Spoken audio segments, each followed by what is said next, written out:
Did you know that a human being thinks at least 60 to 70,000 thoughts a day? And 90% of those thoughts that you thought were the same ones that you thought yesterday, according to Joe Dispenza, who's a neuroscientist. The power of now, being in the present moment, this topic is something that many literaries and philosophers have talked about for decades and centuries. Eckhart Tolle talks about it in The Power of Now, which sold millions of copies. Ram Dass, who dedicated his whole life talking about the benefits that you can reap for being in the present moment and through meditation. Sam Harris talks about it. Deepak Chopra talks about it. Russell Brand has a whole YouTube channel just dedicated to it. I'm not going to sit here and pretend like I'm the biggest advocate for being in the now, because I'm not. I'm human just like you are.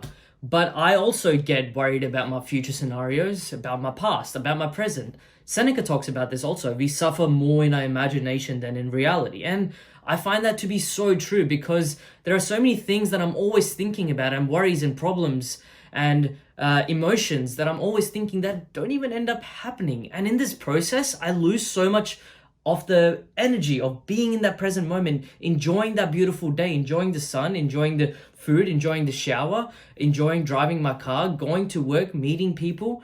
I lose all that just because of these present worries. Something like this.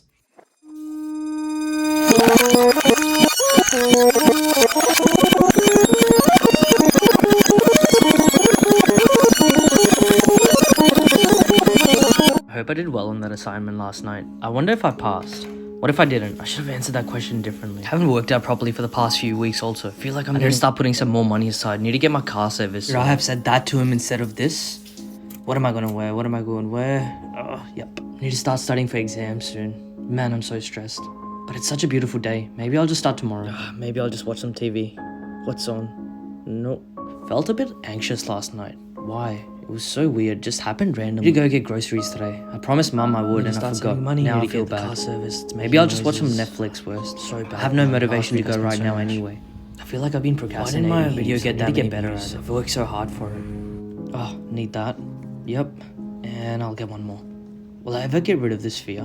How long will this go on? Why did I do that yesterday? It's been impacting me so hard. I haven't eaten properly all day. I don't get this assignment. I felt like I didn't stand up to that person. My phone bill sick of you next month. Over me. I look weird in this video. This happened last month also. Oh, that was excruciating, wasn't it? A person who thinks all the time has nothing to do except to think about thought. So he loses touch with reality and lives in a world of illusions. Alan Watts. That's how a lot of my days are, where I'll just be lost in a rut and my mind's just like a computer, it won't stop. It'll just keep going on and on and on, worrying about petty worries, worrying about the future. So, the $1 million question, how do I deal with it? Well, it's a simple answer, but it's very hard to implement. There's 3 key terms that you have to remember. Watch, recognize, choose. The moment you start watching the thinker, which is you form a higher level of consciousness within yourself. When I started analyzing my thought patterns that were repetitive, I realized these thoughts were coming from my conditioned mind, which were a part of my history, my childhood, relationships, culture. Eckhart Tolle calls this watching the thinker. Do not judge these voices. The more you integrate this watching practice in your daily life, the better you will get at grasping these thoughts as they arise from your mind. This will form a gap between your mind and you, who is watching the mind. The gap will keep getting stronger the more you do this. Recognize. The voice will play mental movies where you will imagine the wildest scenarios. It will be replaying the past or conjuring up a future scenario, mostly in a negative outcome, which we call worry. By recognizing that the present moment is all you have, you need to make the now the primary focus of your life. Every time you recognize and stay present, you continue to be the observer of what is happening in you. Try to feel the warmth of the sun when you go out for a walk, or during the shower, or the cold water running through you while cleaning the dishes.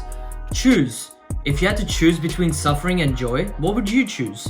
By recognizing that you don't want to suffer anymore, you are choosing to let go. Drop the past and future worries. The only thing the past should be good for is it teaching you not to repeat the same mistakes. Choose to drop the resistance of the thoughts that are doing you no good. Choose to surrender.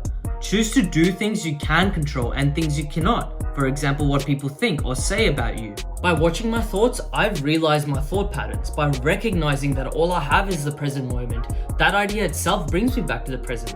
And by choosing that between suffering or joy, obviously you want to choose joy. Not saying that doing this practice will make you somehow, impenetrable from all these worries and the past and the future, but they have definitely helped me for the past year since I've been practicing it. Most of the ideas come from Eckhart Tolle's The Power of Now book, which has helped me a lot, and I couldn't recommend reading it more than ever, especially in the time of now where everyone is so stressed and worried about future anxieties and because of the virus.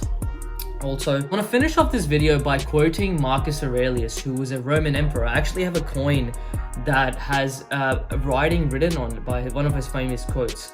It says, "You could leave life right now. Let that determine what you say and think." Thank you guys. Hey guys, after the credits is a channel that allows you to see things from a different perspective. By predominantly showcasing informative vlogs, I touch aspects in life such as philosophy, psychology, sociology, culture, art, mental health, physical health, an array of aspects. My main goal is that you learn something new after watching any of my videos. So show some support guys, hit that subscribe button, make sure to like my videos, and turn that notification bell on so every time I upload a video, you guys get it straight away, and it's a win-win situation, right? Thank you guys.